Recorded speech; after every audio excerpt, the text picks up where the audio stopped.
guys, my name is ThePrenti and welcome back to another video. Today we're talking bartender equipment. More specifically, we're talking all things shakers. So there's three different types of shakers you can get. There's a French shaker, a Cobbler Shaker and a Boston Shaker. Now I said three shakers, I have two in front of me. That's because the Cobbler Shaker and the French Shaker are pretty much identical. There's only one small difference that separates the two apart. So we'll cover the Cobbler Shaker first. It's also referred to as a three-piece shaker. Why may you ask? Because it's three pieces to it. You have the tin to put your ingredients in. You have the top to put on top of the tin, and then you have the lid to go on top of that. So once it's nice and secure, you'll shake it up, then you'll take the lid off, and you can pour straight away because it's got a built-in strainer. Now, this is the reason it's a Cobbler shaker and not a French shaker. The French shaker does not have this built-in strainer that you can see inside there. It's just got a hole, so you kind of have to self-strain for that one. So that is the Cobbler shaker, or the three-piece shaker. As I said, the French shaker, pretty much identical as well. The Cobbler shaker is mainly used for starters, learning at home and that sort of thing. This one we're going to move on to. The Boston shaker is mainly used in the restaurant trade. It's one you usually find behind bars. So the Boston shaker, commonly referred to as a two-piece shaker as well. You have the Boston tin, which is the metal part, and then the Boston glass, which is obviously the glass. Now you can get Boston shakers that are both metal, however, the glass ones look better because you can see the liquid, you can see the colours, it looks pretty cool. It's really simple to use. You get your Boston glass, you pour your ingredients in, you put your ice in, or you put your ice in the tin, you put the tin on top, you give it a tap to make sure it's nice and secure, so when you pick it up, the glass isn't going to fall out.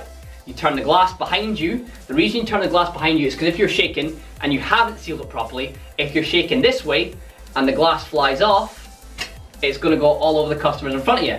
Or if there's any liquid there, it's going to go in front of the customers. The reason you turn it backwards is because when you're shaking, if it does, it goes all over you and your back bar. It's not as an issue to clean. There's no complaints. So, as I say, shaking away. Now, this is the most important part. This is the bit that people struggle with. How do I break a Boston shaker open first time, every time? You can see here, I have it at an angle. A lot of people make the mistake that when they put it on flat, so like your Boston glass is sitting straight up.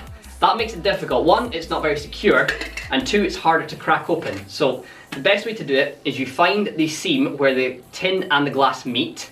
Okay, you hold it in your dominant hand, so I'm left-handed, so I hold it in my left hand. You put your thumb at the back where the glass and the metal meet, and then you pinch it in front like that. And then what you want to do is at 90 degrees, so 90 degrees away from where it meets, you want to hit the side, and when it hits the side, it should release from this and it should roll. So it essentially rolls the glass so you can pull it out. This is what people struggle with. You see people like have it and they're like hitting it and it's not breaking. You want to hear that noise as well. So the noise you're looking out for is this noise. That noise, because that makes sure you know you've broken it. So once you've taken the glass off, you need to get a Hawthorne strainer, put it on top, push it down and strain away.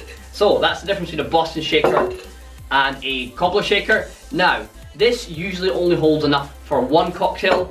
I've done 4 cocktails in a Boston shaker. So this is the reason that you'll find Boston shakers used more in bars than Cobbler shakers, because they're more practical. You can get 4 drinks out of this one compared to getting 1 drink out of this. So you'd have to make the drink essentially 4 times in that, taking you 4 times longer than it would to just make it in this and then pour it and portion it out when you're pouring. So just making sure you're doing all 4 and then just topping up whatever they're topped up with.